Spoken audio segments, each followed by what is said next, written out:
കേരളത്തിൽ അങ്ങനെ ഇലക്ഷൻ വരുമ്പോൾ ഉണ്ടാകുന്ന ഒരു സ്വാഭാവികമല്ലേ. സ്വാഭാവികമാണ്, പക്ഷെ അത് അംഗീകരിക്കാൻ പറ്റുന്നുണ്ടോ?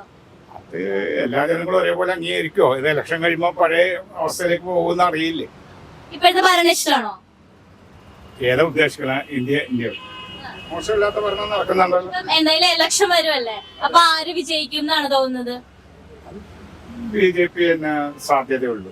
എന്തുകൊണ്ടാണ് BJP ജയിക്കും എന്നുള്ള ഒരു തോന്നലുണ്ടായത്? വെളിയില് അവർക്ക് ഒരു അജണ്ട ഉണ്ടല്ലോ, അതങ്ങനെ നടപ്പിലാവും. കോൺഗ്രസ് ദുർബലപ്പെട്ടു പോയില്ലേ. അപ്പൊ കോൺഗ്രസിന് ഇനിയൊരു ഉയർത്തെഴുന്നേൽപ്പ് വന്നു കഴിഞ്ഞാൽ എന്ത് ചെയ്യും? അതിനി നമ്മ കണ്ടറിയേണ്ട കാര്യമല്ലേ. ഇപ്പോഴത്തെ അവസ്ഥയില് ഈ 24 നടക്കുന്നു എന്നാണ്.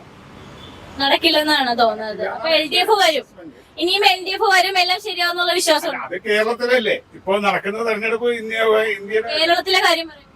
കേരളത്തിൽ ഭരണത്തിന് വലിയ കുഴപ്പമൊന്നുമില്ലാതെ പോകുകയല്ലേ.